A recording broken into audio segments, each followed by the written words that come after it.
Hello and welcome to Connected episode 502. It's made possible this week by our sponsors, Jam, Squarespace, and Tailscale. My name is Stephen Hackett, and I'm joined by Mr. Federico Viticci. Hello, Stephen. How are you? I'm good. How are you? I'm doing fantastic. I have an iPad Pro that arrived today. Been playing with it.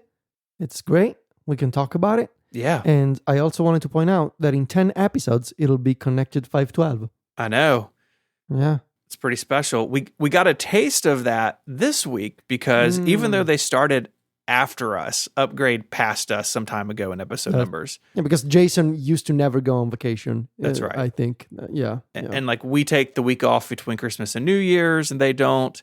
So Upgrade episode 512 was on Monday, and don't tell Myke, but apparently Jason thought he needed both connected hosts to replace Myke, which... It's the only way we can be taller than him if we combine together. You know? Like you sitting on my shoulders. Like okay. we can I was getting ready to ask, really... who's the base? You know, who's... Yeah, I'm the base. I'm the base. Okay. You're above. We can find a really long trench coat or something. Perfect. Yeah. Maybe at WWDC, which is in a month, by the way, maybe we just stroll into Apple Park that way. You think security would notice? I don't think so. Maybe the dogs, though. The dogs maybe will notice us. Maybe so. You try to fold us into a golf cart, and it's like, you know. That's really uncomfortable for me as the base. I'm just saying. But I got a long way to fall, you know? True. We're 12 feet tall together. Yeah, so I just listened to Upgrade 512. That was a really good conversation, and I also recommend the Pro Show because you guys talk about iPods, and I thought that was funny. Yeah. The week of new iPads. It's like, hey, you know what we need to do for members? iPods. Yeah. So yes, go check it out. It's so much fun. I think you feel the same way. You and I don't get to talk with Jason about tech very often, like in public, and so it's always fun to get to do that. Yes, I agree. Several people have asked me about my social media username problem where I'm ISMH86 in some places. Are you still ISMH86? Still am. Okay. So I don't have a new username yet. I'm still kind of looking at some things. Have you asked Mary for advice? No. I don't. I think she would say, I don't care. Interesting. But or maybe she has good advice. I mean, I should ask her. She has good advice on many things. Many, almost basically everything. Yeah, so, I mean, she probably has opinions about usernames. I should ask her. And so I haven't done it yet because I haven't settled on it. But I was looking at Mastodon because I realized I don't know how you change your username in Mastodon. I figure you just go to your profile and change it. Right. You can't. You cannot change your username on Mastodon. You have to create a new account and then migrate your followers and content over to it.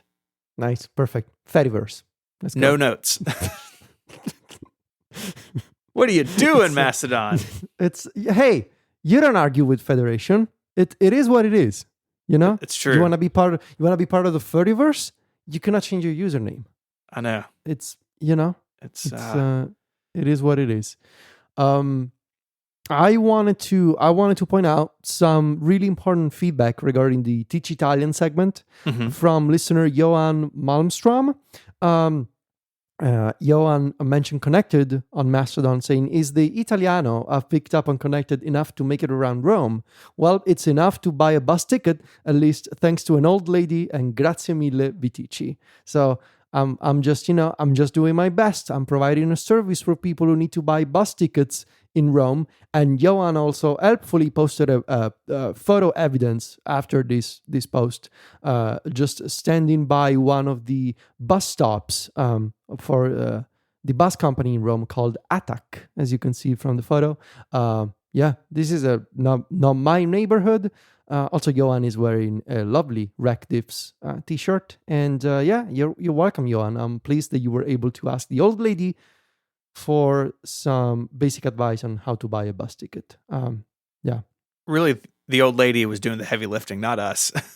Yeah. Would have asked me, I would have told you that most people don't buy bus tickets in Rome, Italy, but it's not what you're supposed to do. So you've done what you've done a good thing in actually buying a bus ticket. What do most people do?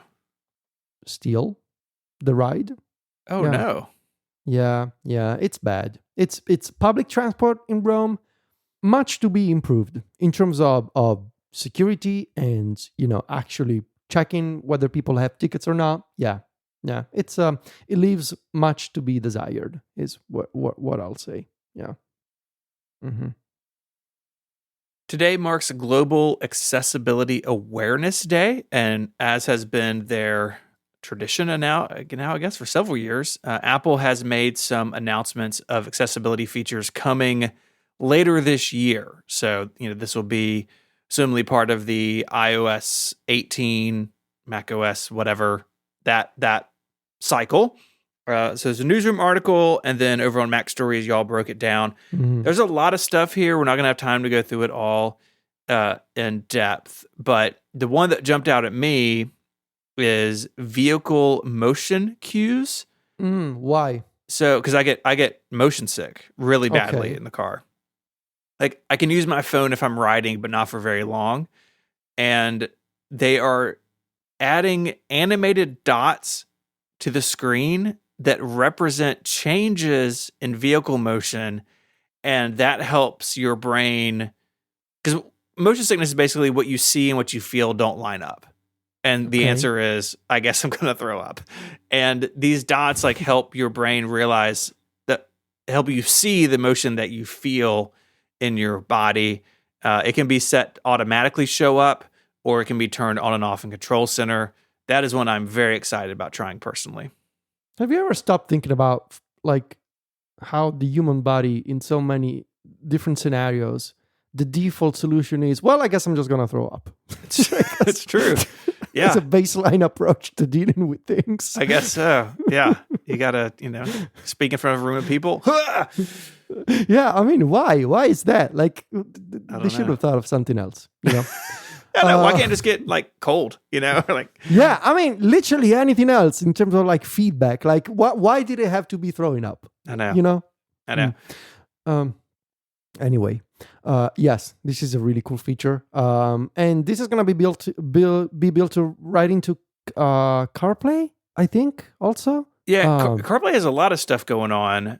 So they're going to bring some of the more standard stuff like voice control and color filters over. They're also going to bring sound recognition, which is part of the Apple ecosystem now. Like you can set a HomePod up to send you a notification if it hears a nice. smoke alarm.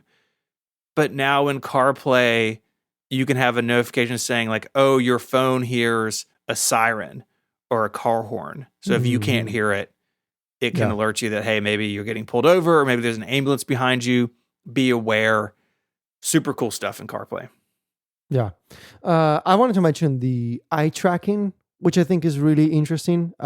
So this has been framed as obviously part of the new accessibility features coming to iPhone and iPad, and it seems like using a combination of the built-in front-facing camera and some on-device, the same machine learning. I'm sure WWDC they will say AI.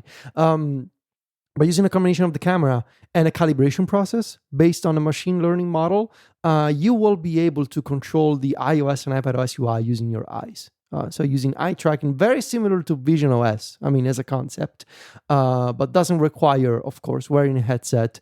And it seems like you will be able to also use the dual control, which allows you to basically look at something and hold your gaze for a second to select that item. So imagine like you're looking at a button, you look at it for a second, and the button is clicked.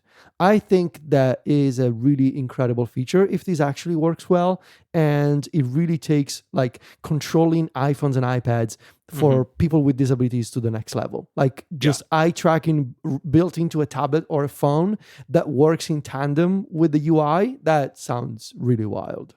It's awesome.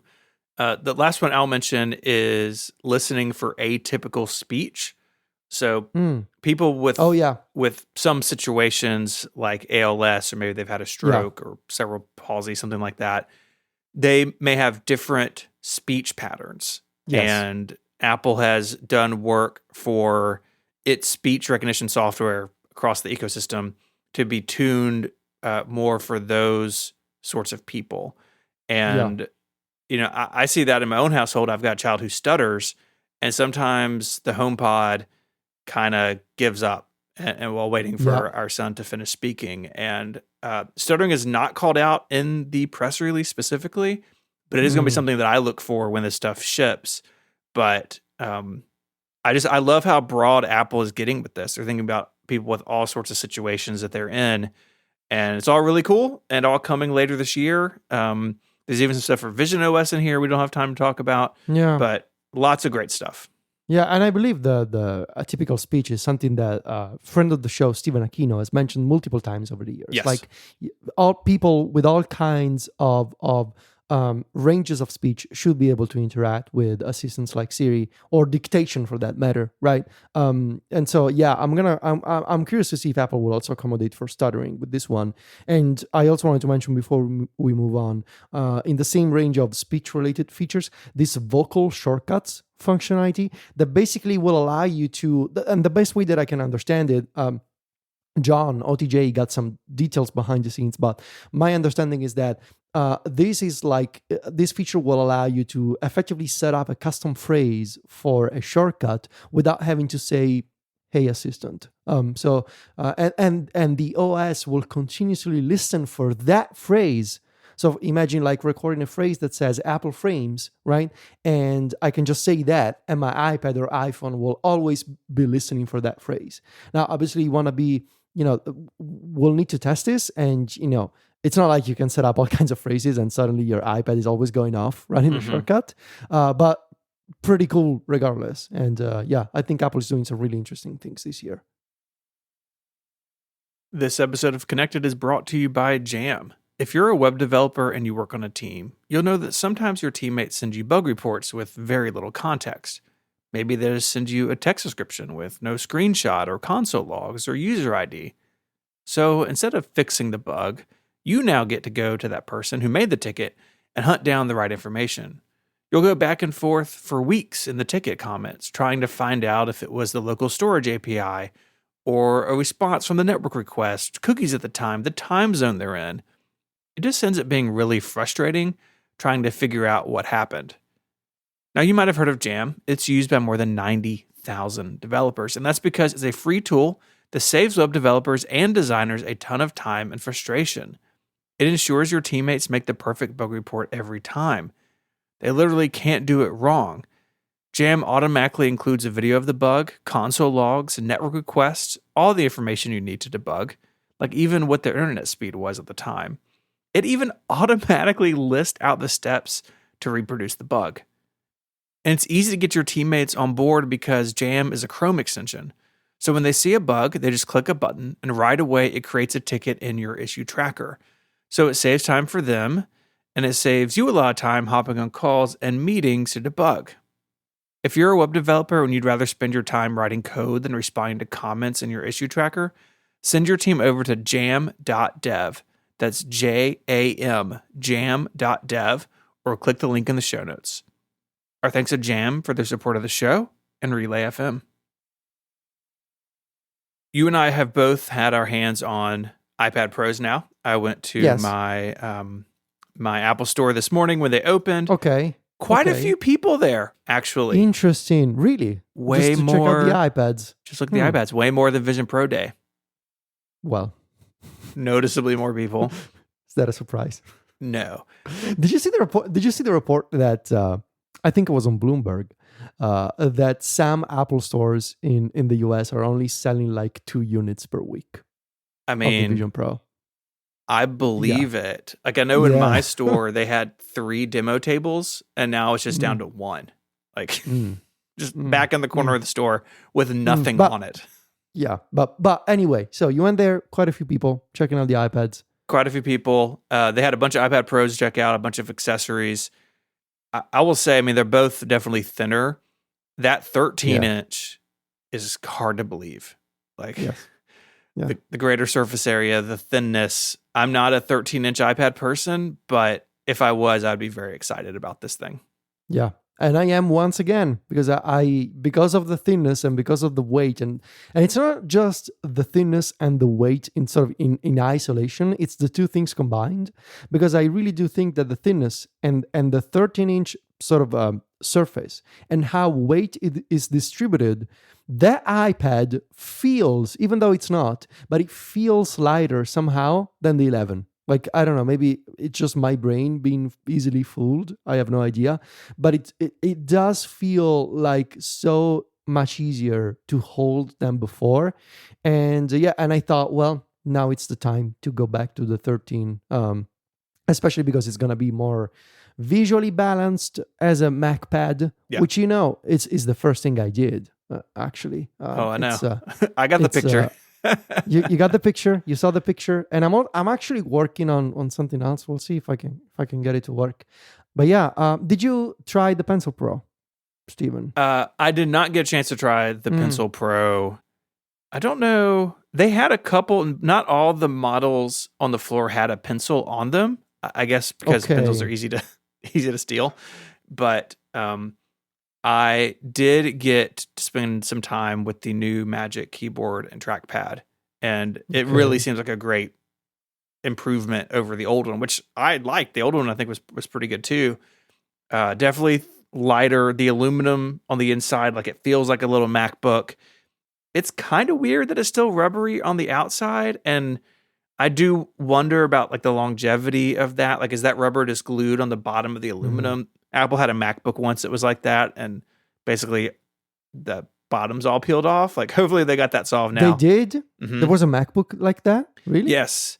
It was the white MacBook in like 2008. It was the one that had like rounded corners, but it was still plastic.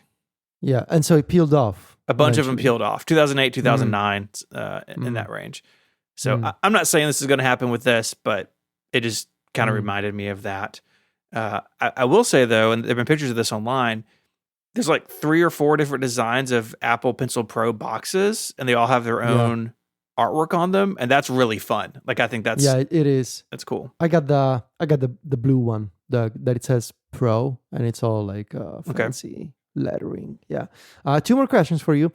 Did you see the nano texture display? I did not see the nano texture display. I'm not sure there was one out. I'm in a smaller store than, it's not a flagship store, but also there were a lot of people around the iPad tables, and it was pretty crowded. So I don't know if there was one out there or not, to be honest with you. I'll have to try again. And my other question is, did you walk out the Apple store with an iPad? Yeah. A silver 11-inch with the keyboard. Okay. So, care to explain? I was overcome by the thinness. Yeah. Okay. So, were you planning on it? Not really. I mean, okay, it was so in the back of my mind. This morning, so you woke up this morning, you're like, I'm going to go to the Apple store. But did you have the thought somewhere in your brain of like, hey, maybe I'll buy one? Yeah, I did. Okay. I do really like the Mini. I don't think this would replace the Mini for me in some use cases, but there are times where I'm in meetings for stuff non-work related that I don't want to take my MacBook Pro, and the iPad's a pretty good fit, and with the keyboard, that'd be nice. So we're going to see. I'm not committing to keeping it, but I did the 11-inch silver. The Space Black's still not dark enough for me, so I did silver with the white keyboard. So we'll see if that was a mistake. We'll see how this thing looks, but it's transferring stuff from my iPad mini right now.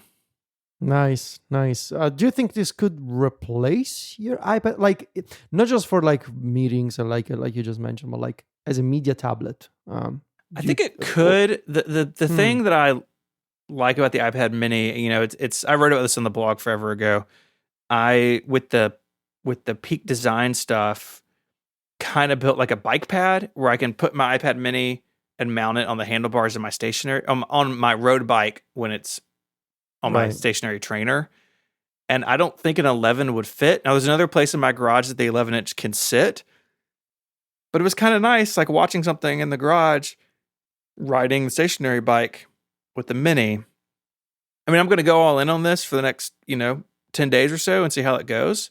But, because I also don't want to manage 2 iPads. Like, I don't want to do that. So I'm going to give it a shot and see how it goes. All right, very well. I was not expecting this. Yeah, you were. Part of you was. Well, kind of, but not immediately on day one.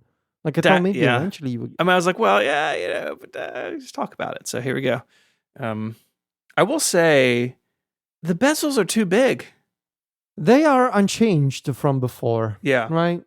To the point where, yeah, I would have liked to see something like a little thinner, but I'm sure there's like some science there in terms of like maybe this is the ideal size for people with, fat fingers or whatever, they want to make sure that they're grabbing the display. And to be fair, like I do have pretty big hands and, yeah, I could imagine like the thinner bezel like being a problem even for me. Even though like looking at it, it would be nice. And they want the bezel to be uniform all the way around.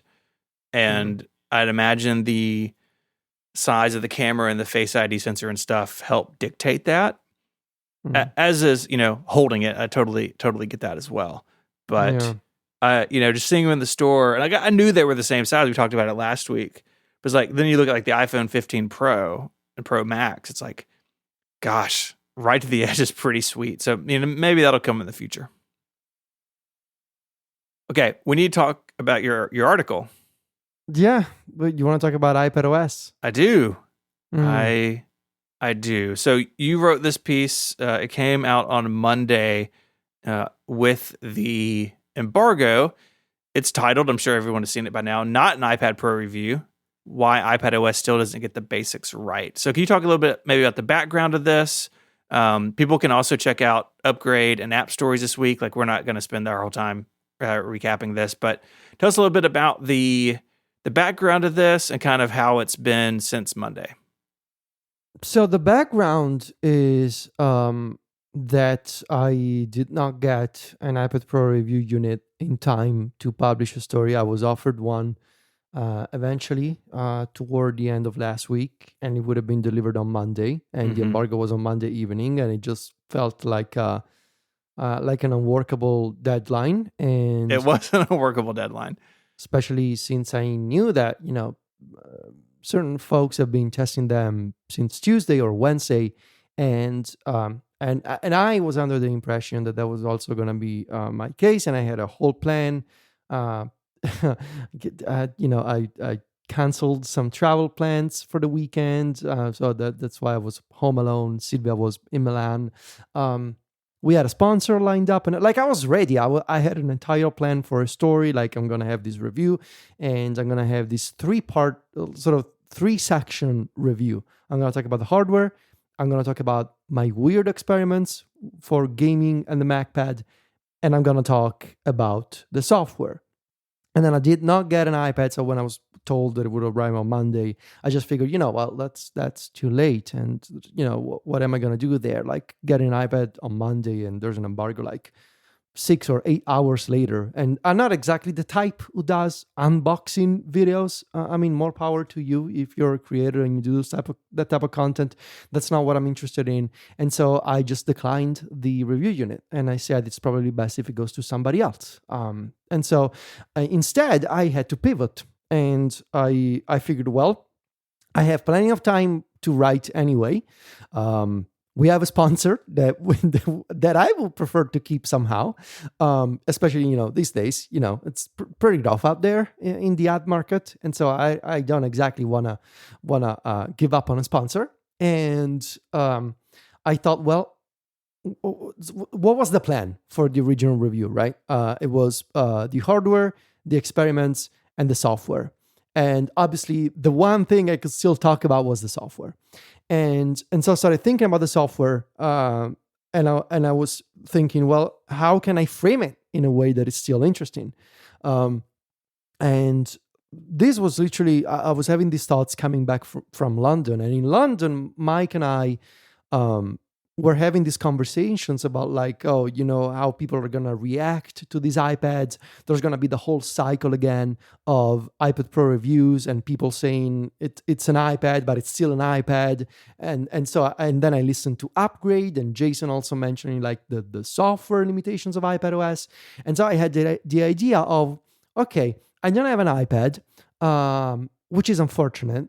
but I can probably still like carve my own niche on sort of on Monday, basically zag instead of zigging, if you will, or in video game terms, using Nintendo's Blue Ocean strategy. Like, what if instead of talking about the iPad Pro, I talked about the software, and what if I did something that I want to see out in the world, which is a comprehensive list of all the problems of iPadOS.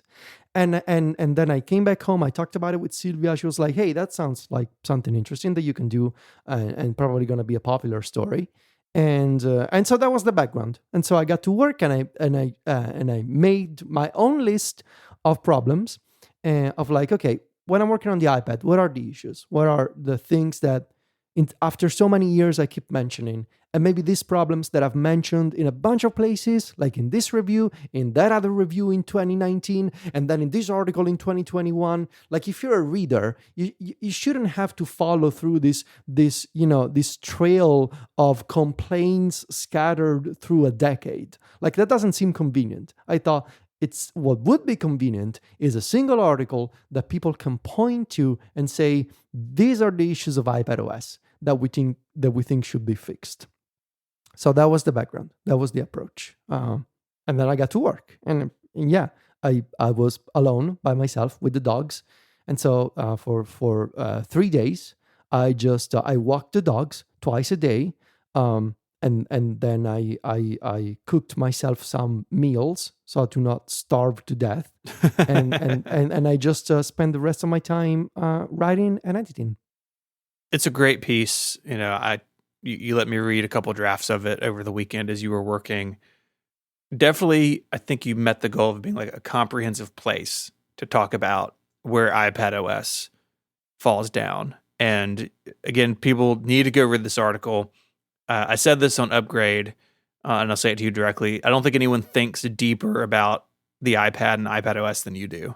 I think including a lot of people who work in a certain round building. And you have gone through and talked about all sorts of areas where this comes apart. What you don't say in the article, and what you're not saying now, is that the iPad should be the Mac. No. You still want them to be different, but some people have either seen the article or saw the headline or heard us talk about it. Right.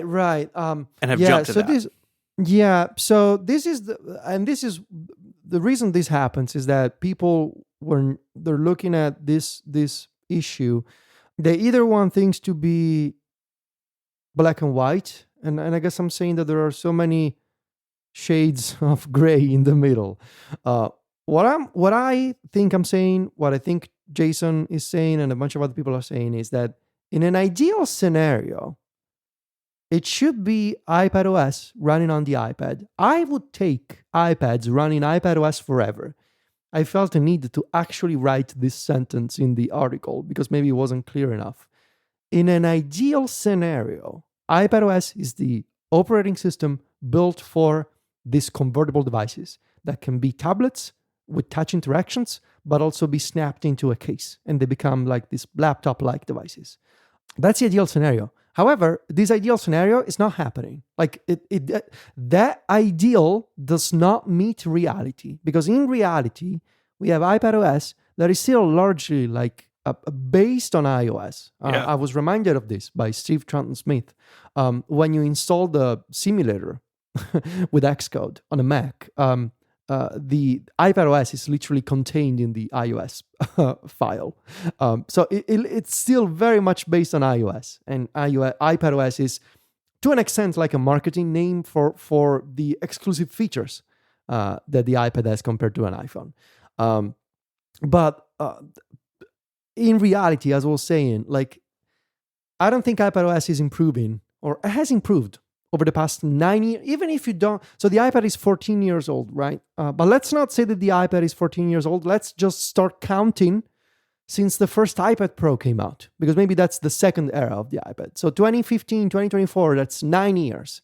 Do we think that in 9 years, iOS and then iPadOS for these computers have do we think that the OS has advanced quickly enough over the past 9 years? It has improved, and this is the thing that Jason and I we've been saying. Like, it has improved, right? Um, we have USB support, like USB mass storage support. We have Stage Manager, which, for better or worse, it lets you use up to 4 windows at once. There's better support for keyboard shortcuts. There's better accessories. Like, it's not. I'm not saying that it hasn't improved at all. Like, it's not like you buy an iPad Pro in 2024 and it's still at iOS 9 level of functionalities. Yeah. But the weird app picker on the side. right. I mean, that was actually pretty good. But yeah. What I'm saying is that is iPadOS 17 enough? And I don't think it is, especially when you spend all that money on an iPad Pro, a computer that is advertised as a professional machine. I mean, I literally, when I was working on the story, I literally saved some of the marketing taglines from apple.com. And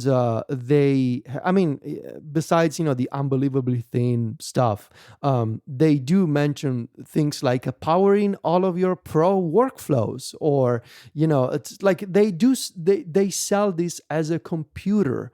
iPadOS is designed to let you power through advanced workflows and do all the things you love with ease and simplicity.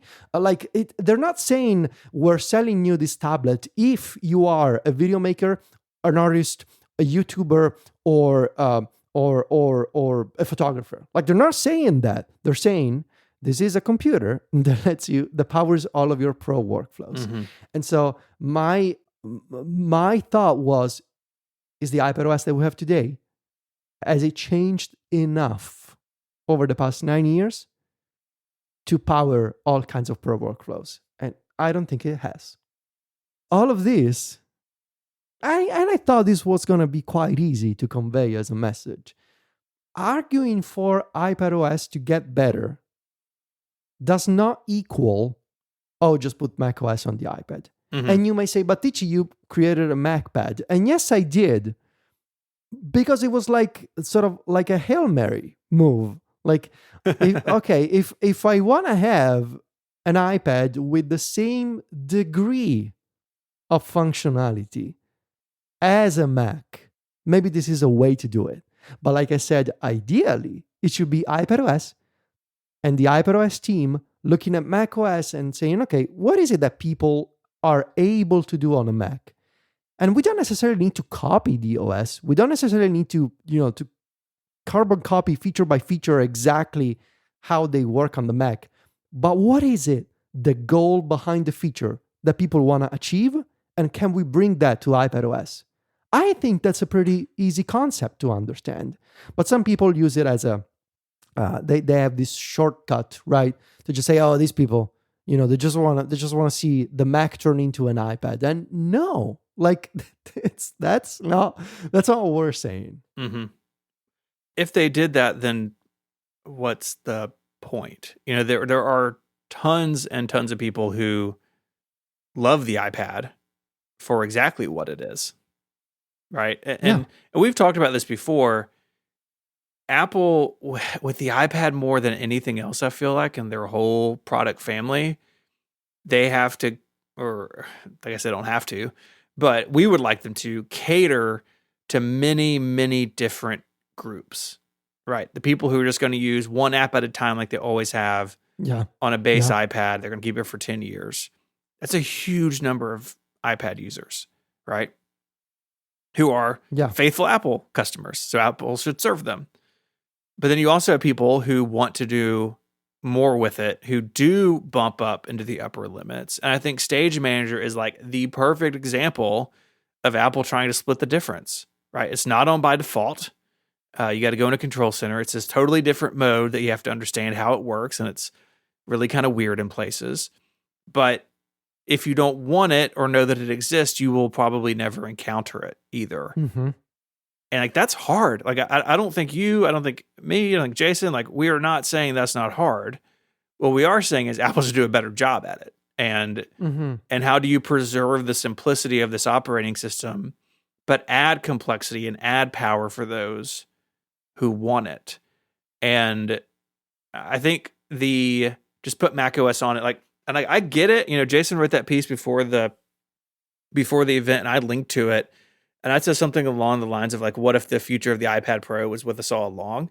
Like, that is a route they could go, but it's a route that, while it may be sort of emotionally interesting for those of us who are Mac centric, it's probably not the right answer for the product or for Apple. And it probably just introduces confusion into what is already a kind of a messy situation between the iPad and the Mac. And, you know, I don't envy anyone who's trying to solve that in Cupertino, but I think, to your point, I wonder if they're kind of afraid of trying to solve it. I wonder if they're looking at the iPad and thinking, well, gosh, maybe we just don't need to cater to those people, and eventually they'll just buy Macs and be quiet. Or they'll just realize, like, okay, they're like the upper 1%. And again, we don't want them to do that, but I have this like growing feeling that that's kind of what they've done. That they've decided that for folks like you and Jason who want to do more, than Apple's just like, well, it's kind of up to them. We're not going to give them what they want or need. So there's a couple of things that I want to say. I think it's funny, first of all, that over the past few days, I mean, obviously, I'm incredibly happy and humbled with the sort of popularity of the story. I can tell you that it's been way more popular than any traditional iPad Pro review I've ever done. Wow. Yeah, I mean, like, it's been incredible. Like, it's been on the front page of Reddit, Hacker News, which, you know, may not like those websites, but they sure drive a lot of traffic. Yes, they do. And that's a great thing for a small publication like ours. But anyway, I think it's funny that a comment I've seen over the past few days is, oh, these people, whereby these people, they refer to me, Jason, Steve Troughton-Smith, maybe others. They think they know better than Apple. Fair criticism. But the same people years ago, when the whole MacBook drama was unfolding, I could have said, oh, these folks, they think they know better than Apple. You know, when they said, oh, Apple has lost its way with the Mac, the keyboard is bad, these computers are bad, the touch bar is bad. And so I think it's funny that when it's not about the Mac, it's other people who know better than Apple. But when it's about the Mac, they do know better than Apple, and that's fine. So I think the consistency there is fascinating. And I also take issue with a couple of quotes from Greg Joswiak and John Thinness on this Fast Company interview. The first one is a Joswiak quote, basically saying that there's room for both an iPad and a Mac in Apple's vision for personal computing. Joswiak saying, the fact is that the majority of Mac customers have an iPad and they use them both. And a large proportion of iPad customers have a Mac, or some of them have Windows PCs. The second part of the sentence, and a large portion of iPad customers have a Mac. What's funny there is that, yeah, I'm sure they do have a Mac. But what's unsaid here is that a large portion of iPad customers need to have a Mac if they want to perform certain functionalities, if they want to do certain things, because an iPad doesn't let them do it. You know, an iPad by itself, like, so many features are just not supported on the iPad. So yeah, I'm sure they have a Mac, but maybe parentheses need to have a Mac. It's an important clarification. Mm-hmm. And the other is a Thinness answer, sort of trying to retcon, in a way, the meaning of Pro. But Thinness also pushes back on the notion that the iPad Pro is less than Pro, a term, he says, that isn't defined by the Mac. There's a funny perception thing, he says. Maybe it's Mac people with their notion of what professional is. You saw what Procreate team has done with the Apple Pencil Pro. There is no more professional drawing application in the world than Procreate. I mean, they're the lifeblood of artists. Sure, I mean, Procreate is incredible. The Apple Pencil Pro is incredible. Yeah. And I've seen artists do incredible work on the iPad Pro. But this is not, like, When did the Pro in iPad Pro became an exclusionary market? I'm not sure, because it was sold as a Pro device, and it's still advertised, if I'm not mistaken. Like, you go to apple.com/iPad Pro, and it says all kinds of Pro workflows, apps for all kinds of amazing. I'm quoting here from apple.com. It's not saying, not Pro like on the Mac, but Pro if you use Procreate. Like, it's not saying that. So I think it's convenient to say, I'm not sure where this discussion about Pro comes from. Must be the Mac people. Like, no, it's you're selling a tablet that costs you can spec out to 3,000 euros, and it literally comes with a keyboard that looks like a MacBook, and it goes without saying, I think, that you would expect some people to say, "Hey, can I use this as a MacBook?" Yeah. Yeah. I think it's pretty clear cut. Yeah, I mean, I could have bought most of a MacBook Air today. Yeah, that Fast Company article rubbed me all sorts of the wrong way as well. I think the retconning of Pro in particular jumped out. Jaws also says, "Well, we simplified the lineup and the Apple Pencil story today." And like, did you? Did you though? I don't know. Jason Snell, obviously the Jason Snell from the chat, saying this is also something that I wanted to mention.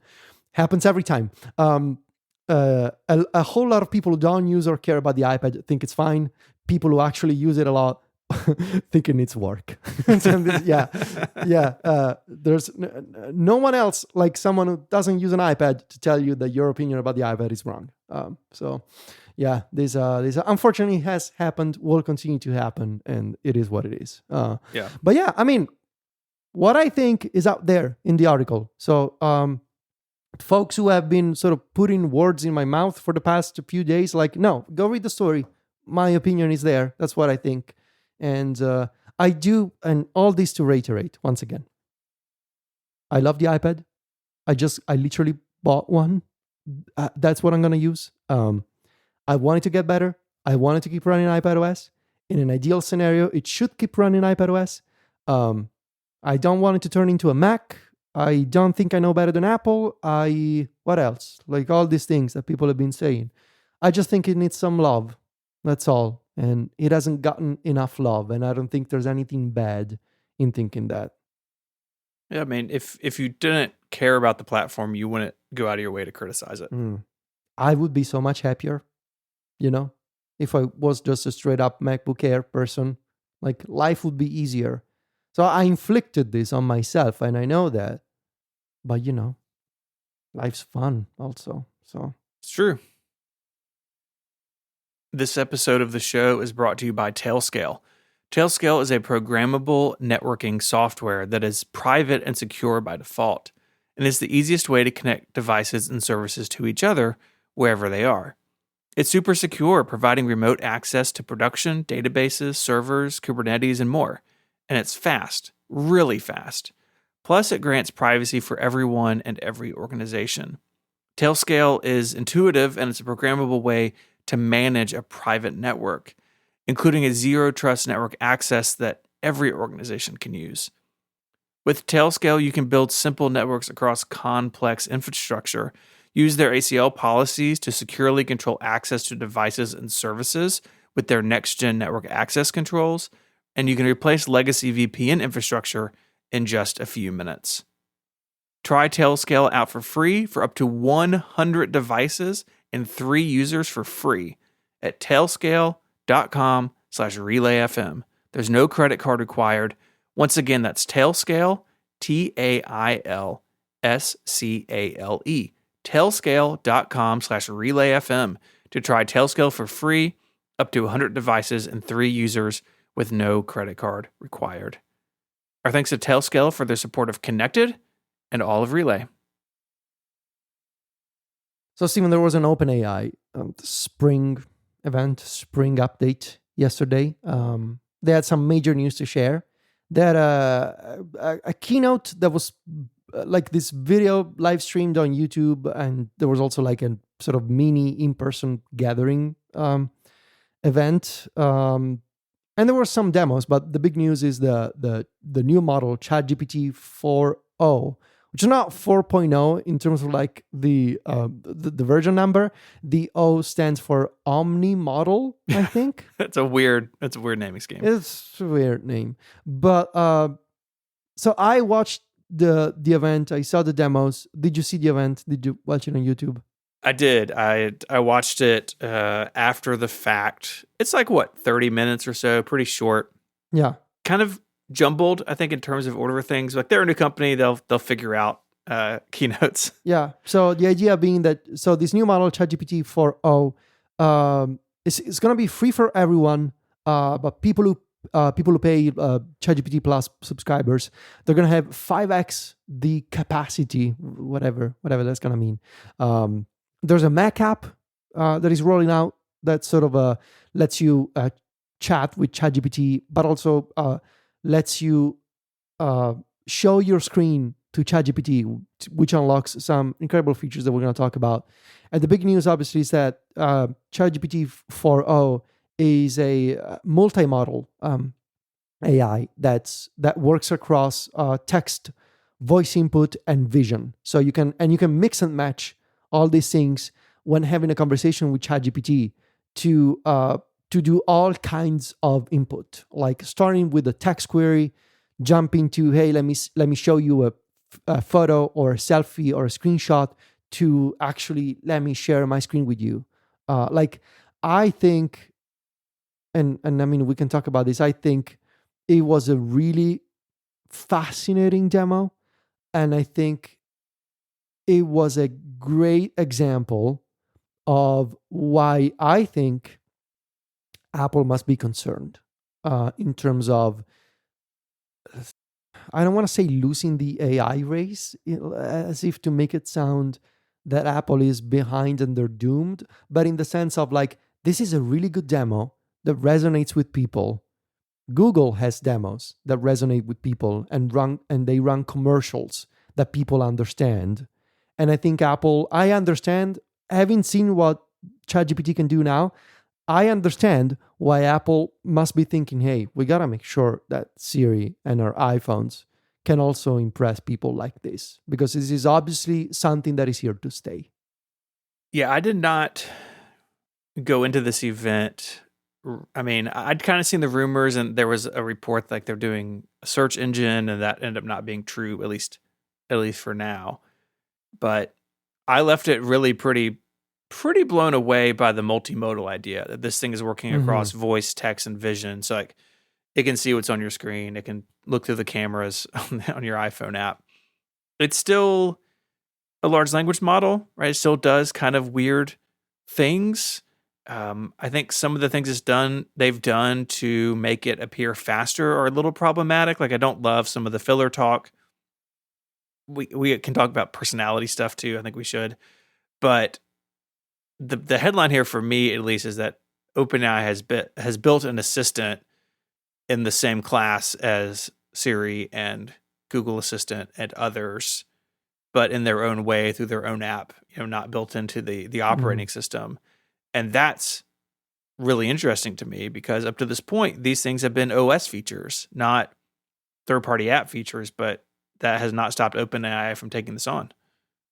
I think if this is the sort of thing that we are going to see at WWDC, and if it works as impressively, or at least close to as impressive as ChatGPT is these days, I'm very excited about what Apple could do here. Like the idea of combining multiple types of input, right? And having maybe, a Siri AI that has access to the camera feed, or to quote unquote real-time vision on your phone. I don't know. I after seeing this, like it's funny, because after seeing this OpenAI event, I went from being like, oh, I guess Apple will do AI stuff in iOS 18, to being a lot more excited. Because like when it was just a chatbot, I don't know, I was like, yeah, I mean, it's cool, but you're still going to a website and you're chatting with an assistant on a website. But this level of OS integration, much more closely tied to your computer and your camera and your screen, that I think is a lot more interesting. totally agree. Can we talk about, there's just one moment in the demo where the person on stage asks ChatGPT for advice on how to remain calm before an audience. And the breathing. And in this interaction, he breathes, quickly and loudly, and it hears it and tells him to slow down his breathing. And that moment I was like, whoa, I don't know why that moment really got to me. I was like, okay, this thing has a level of understanding that is definitely beyond other tools like this that we've seen. It is kind of scary. Like the idea of the model being able to recognize human emotion and context, like beyond the topic of the conversation, that it is a little unsettling. And to be fair, like, are we really going, like, it makes for an excellent demo. I will say that. It makes for an excellent demo.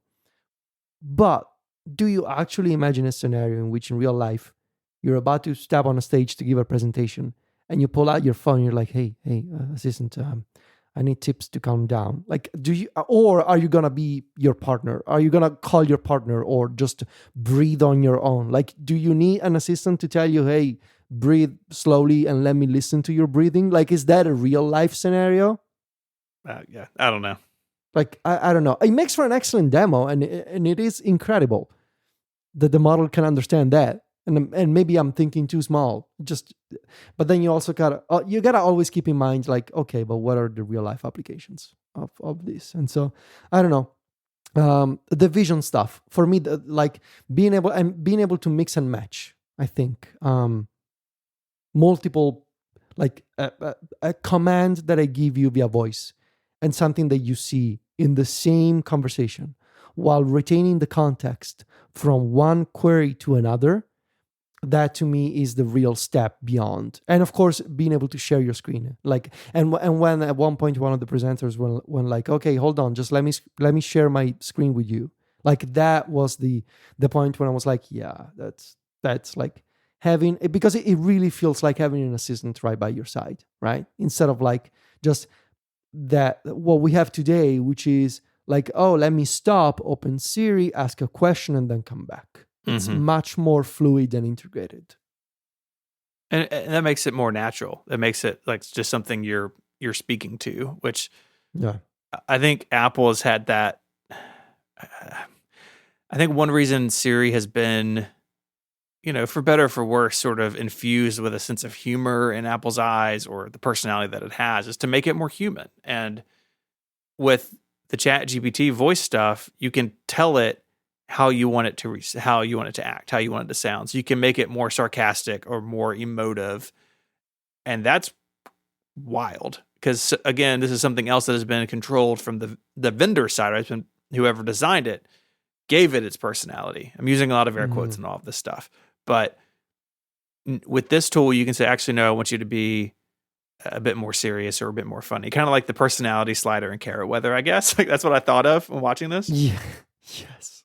But that is a feature I've always wanted for Siri itself. Like, just let me tweak your personality with a slider. I think it's like the Carrot feature is so simple but so well done. And to be fair, the ChatGPT demo yesterday, the assistant was really, really eager to talk to these people. Maybe a little too much.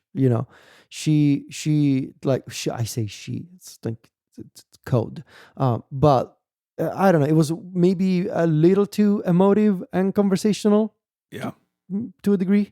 But I think part of that is to impress people. Yeah. Well, it's to impress people, but it also, like, those Humane AI and Rabbit R1 videos, where like you ask it a thing and you're just waiting for like 30 seconds for it to get its answer.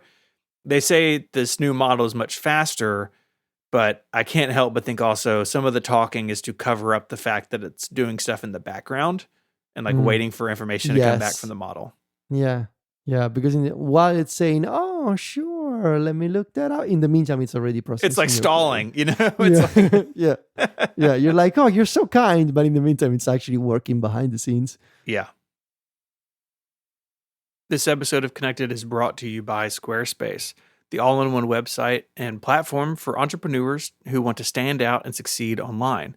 Whether you're just starting out or growing a brand, Squarespace is the place to go because you can build a beautiful website, engage with your audience, and sell anything, products, services, even the content you create.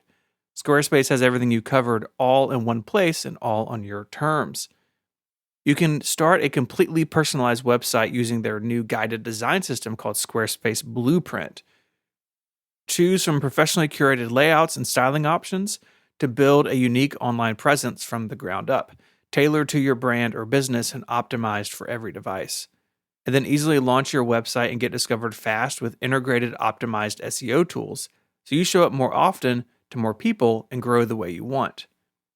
You can also integrate flexible payment. So if you're selling physical goods or content or whatever, checkout can be seamless for your customers with simple and powerful payment tools. Accept credit cards, PayPal, and Apple Pay, and in eligible countries, offer customers the option to buy now and pay later with Afterpay and ClearPay. Let's talk a little bit more about that store. Selling content is a big deal, and it can be kind of difficult because content is different from other types of things. But they have all the tools you need to sell your exclusive content on your site by adding a paywall to sell content or courses. And of course, you can sell files that your customers can download, like PDFs, music, and ebooks. It's all built in. I love building on Squarespace because it can grow with you. Maybe you don't need a store on day one, or maybe you're not starting out with email campaigns, but if you need them down the road, it's really easy to add. And because all the components of Squarespace know about each other, it means your design elements and your analytics, everything just works everywhere. Head on over to squarespace.com to sign up for a free trial. And when you're ready to launch, go to squarespace.com/connected to save 10% off your first purchase of a website or domain name. Once again, that's squarespace.com/connected, and you'll get 10% off your first purchase and show your support for the show. Again, squarespace.com/connected. Our thanks to Squarespace for supporting this show and Relay FM. So the next day after OpenAI went on Monday, Google went on Tuesday. I'm sure that wasn't an accident.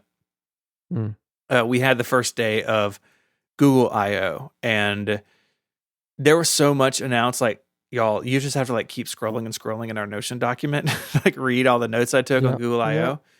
But like previous I/Os, it feels like it's sort of a scatter shot. Like, these are a bunch of things we're working on, and there's not necessarily a... And some of them will ship, maybe. And others will ship but be abandoned. The vaporware percentage of Google I/O, way higher than I think OpenAI's spring update. I think at this point, the vaporware percentage of Google I/O is higher than a Microsoft concept video. But one day they're going to make that little foldable courier. It's going to be so sick. I still want that device. Did you see the video of the DJ person running around? I have been following the DJ person online for years. Really? I need to know. Yes. Tell me everything. Tell me everything. They started doing this. I think it was a pandemic thing. DJing his name is Mark Rebile, I think. Yeah, they started doing this in the living room, in the bathrobe years ago. And I don't know, the guy's so fun, as that sort of energy. It's really into the music, and actually pretty good DJ, I would also say. And it's funny, especially reading the comments on from people calling him, king and all kinds of things. Yeah, you should also check out the videos that he does in public. He literally sort of sets up a keyboard and a DJ interface and a monitor, and he starts DJing in front of people in a bathrobe. It's incredible. Yeah, it's great energy, great vibe. Yeah. Okay, I will. I'll have a link to. Yes, thank you, BG. People call him Loop Daddy. Yes. Okay, I was on a subreddit called r/Loop Daddy. I was like, I don't want to know what this is about. Loop Daddy, and he has Loop Daddy merch, I think, that you can buy. Yeah, okay. So Loop Daddy. I can't judge. Yeah, you're the Mac Daddy. He's the Loop Daddy, and right. You're all daddies. So yeah, I'll put his YouTube channel in the show notes for people to check out. So lots of announcements. We're not going to hit them all. One though that jumped out at me early on was Gemini 1.5 is basically going to be appearing in a bunch of places like Google Docs, Sheets, Drive, Gmail. It's all for paid Gemini subscribers. But this has been Microsoft's move, right? With Copilot. Exactly. Yeah. It's all throughout their productivity software, and Google is now doing that with Gemini. Of course, Copilot is built on OpenAI. Gemini from Google built on their own technology. This is all very confusing since Microsoft doesn't own the technology powering their stuff. But Gemini 1.5 is going to be showing up in more places for you if you're a paid subscriber, including Chrome on the desktop. So just, these things are going to continue to filter out and do all the things that these things do, right? Like help you write emails and summarize meeting notes and make connections across documents, like that sort of classic workspace stuff. Google's now catching up there. Yeah, I mean, it makes sense, right? Because especially when it comes to the business and enterprise offerings, Google and Microsoft are more similar than not. Yep. They both offer a suite of productivity tools and email and calendar and file storage. And, Microsoft obviously pioneered this idea of like, let's put AI into all of these tools, and now Google is going to follow. And arguably, they have the big advantage of having Gmail and Gemini built into Gmail, which is, potentially a huge, I don't know how many hundreds of millions of users Gmail has, or like, does it even have 1 billion users? I don't know. But having AI built into Gmail is potentially like Google's greatest advantage in terms of being a useful tool, but also being a scary tool in terms of like extracting data from people's Gmail. So, but yeah, that's a big thing that they have that Microsoft does not. One thing that I saw that I really want, and now I want Apple to do it, is you can now ask Gemini about things in your Google Photos library. So the demo was like, what's my license plate number? And I saw that. It searched through the library, found a picture of license plates, gave it the numbers, but then showed the picture so the person could double check that it didn't misread it. I mean, I know my license plate number. Mine's a custom plate with just 4 characters on it, so it's easy to remember. But like most people don't know their license plate number, I don't think. And that's just a single example. And I mean, there's search in photos, right? Like just today, I needed some photos from the last podcast-a-thon, so I searched, September 2023, St. Jude. But it gave me 400 results, and I was looking for like 5 pictures. Like, well, what if I could keep narrowing it down? And at some point, Apple's work in this area just doesn't kind of live up to what it could be. So I do hope this is something that we can do in our own photo libraries if you're using iCloud Photos.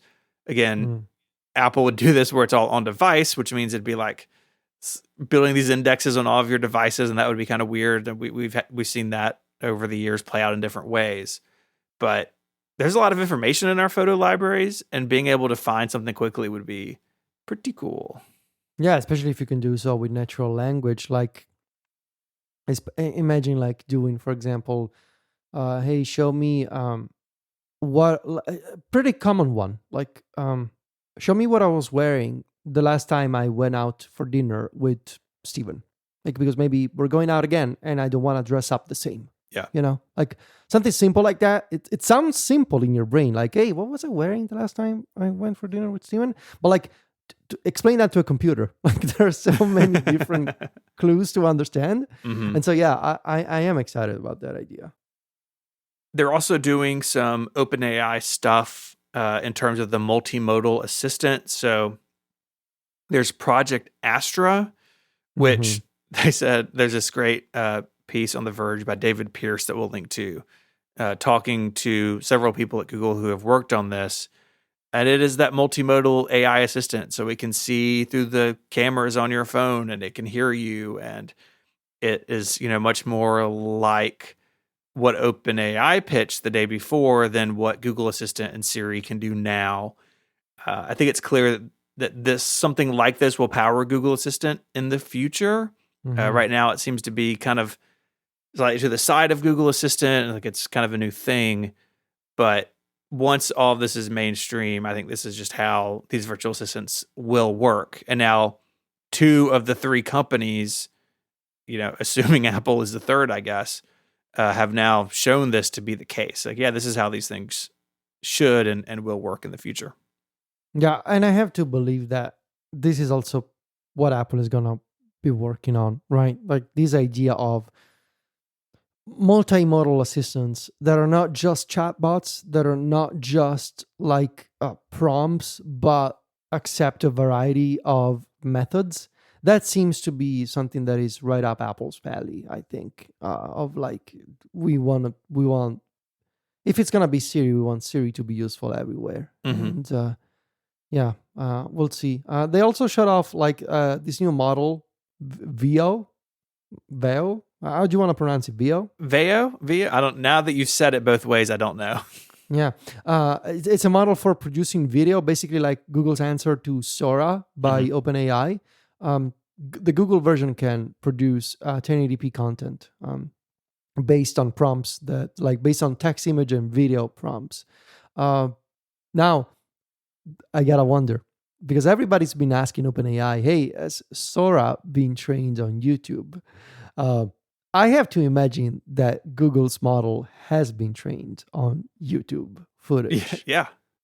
So yeah, this is, I think this is one worth keeping an eye on because it's from the company that owns YouTube, and they can do whatever they want with that footage. And if they want to use it to train AI, that could be interesting. And also like quite scary. I should say that like most of these things, they are like my opinion on these AI features. They are equally impressive because I mean, let's face it, from a computer science perspective, they are impressive. They're remarkable, but they're also very scary for especially for creative professionals. Yeah. Like I found OpenAI's demo for tutoring a student with an iPad and ChatGPT running on a tablet.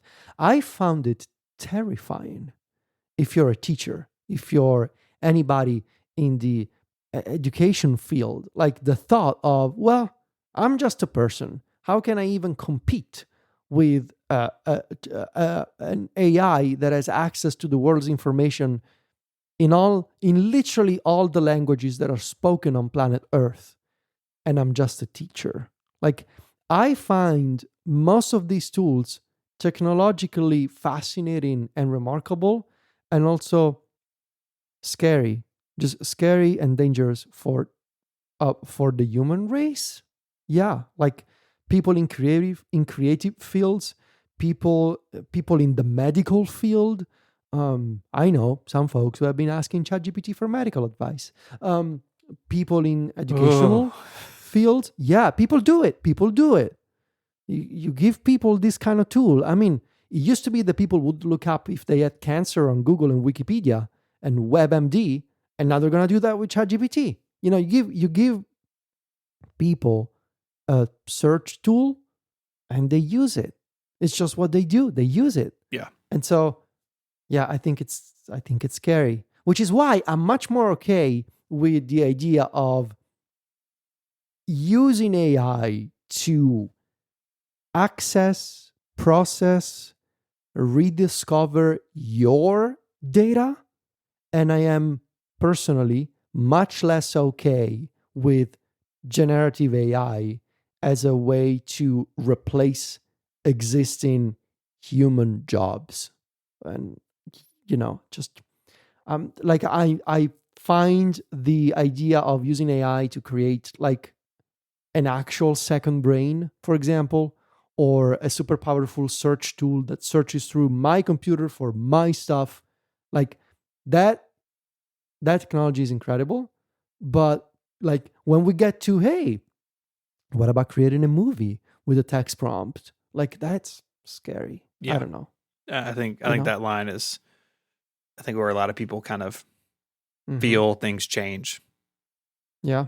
Or for example, another cool use case in Android, they shut off like using AI to listen in on spam calls or scams on the phone. Like, yes, that is the perfect use for a robot. Like, put it to work.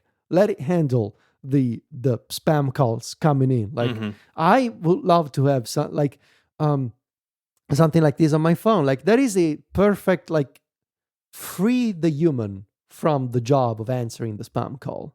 Yes, that is a use of AI that is okay with me. And it's also why, like, with all these announcements from OpenAI and Google, I am intrigued, to say the least, in terms of how Apple is going to navigate these waters next month. Like, how do they sidestep the potential issue of, as we've seen with the Crash ad, like, your generative AI is destroying creative professionals, or at the very least, it poses a serious harm to creative professionals. Like, I think it's going to be interesting to see how Apple is going to reconcile Wall Street's need for generative AI versus people's feelings about it.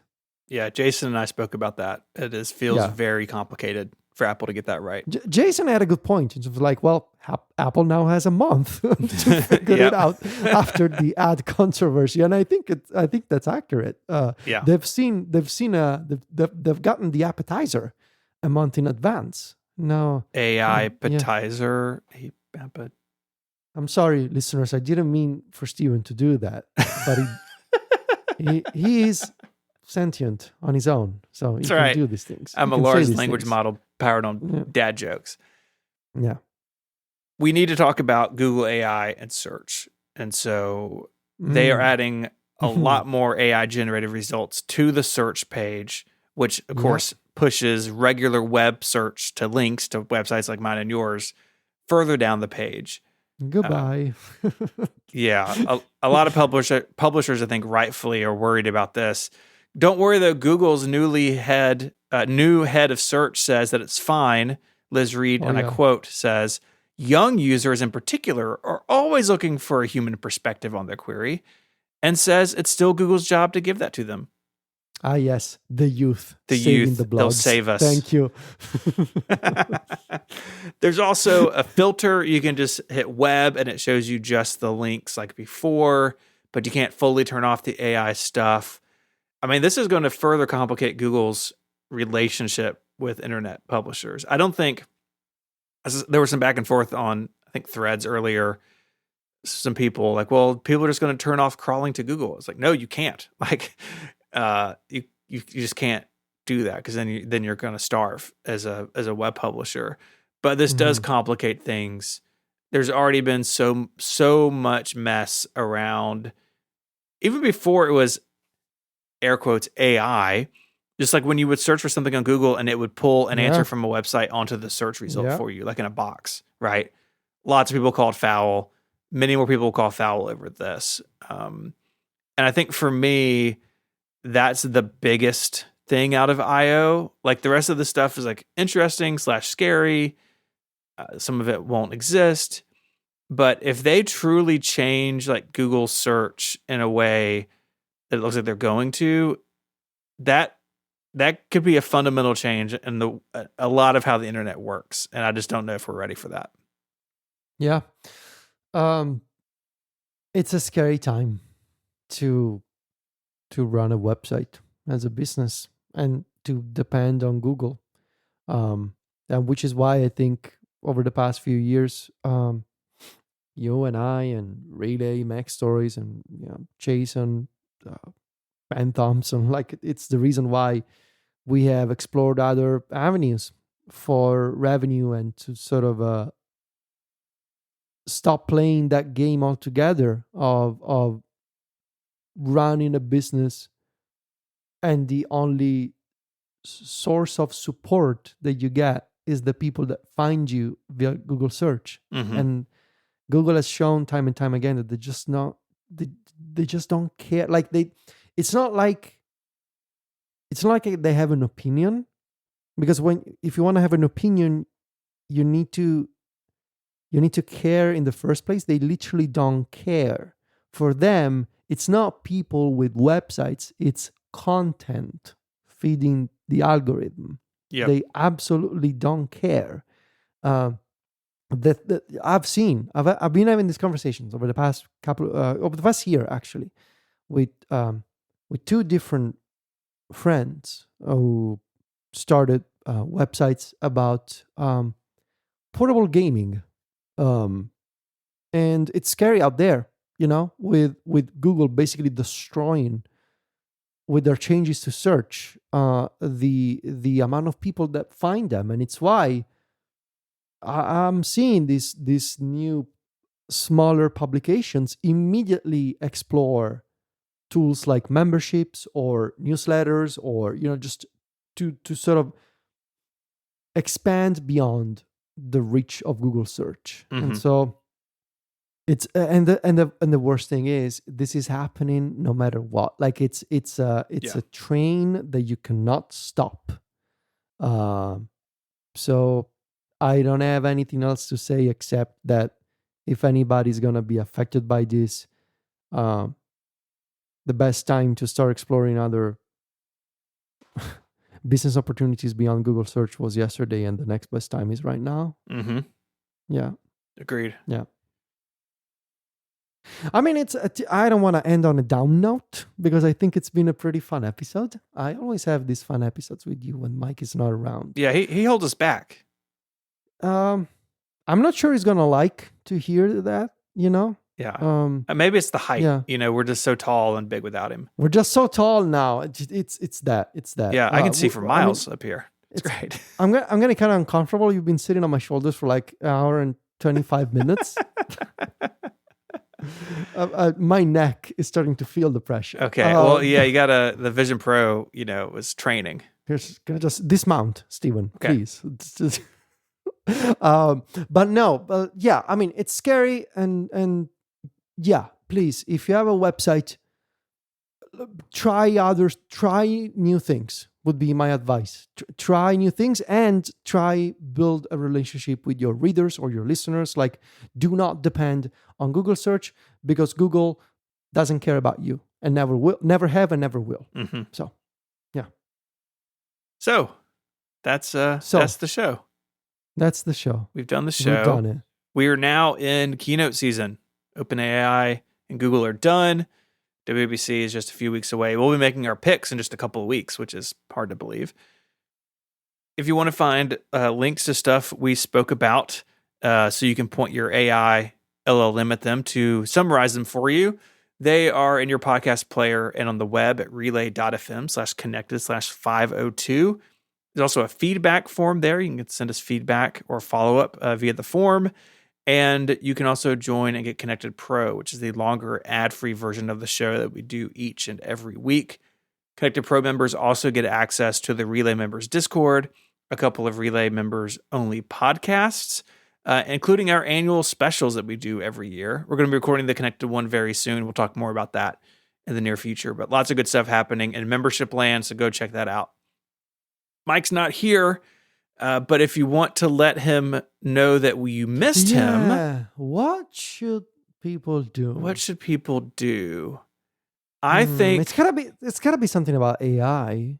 I think send Myke a picture or a GIF of your favorite robot. Yes. You can do that on Mastodon or Threads. He's iMyke, both places you can find him. A picture or GIF of your favorite robot. Okay, Favorite robot. All right. You can follow Federico online as well. You don't have to send him favorite robots, but No. Actually, please don't do that. Just do that to Myke. Yeah, just click links on my website and make me happy. Yes. Go check out Mac Stories. There'll be an iPad Pro review there, I guess, at some point, and MacPad stuff, and of course, you guys will be doing lots of coverage as WWDC kicks off here in just a few weeks. You can follow Federico on social media as Viticci, Viticci. He is on Mastodon and Threads. You could find my writing at 512pixels.net. Just go ahead and make that your homepage, so you don't have to let Google wait, and slowly destroy all web traffic. You can follow me on social media. I'm ISMH at eworld.social on Mastodon and ISMH86 on Threads. Maybe one day those will be the same thing. I'd like to thank our sponsors this week for making the show possible. Jam, Squarespace, and Tailscale. Until next week, Federico, say goodbye. Arrivederci. Bye, y'all.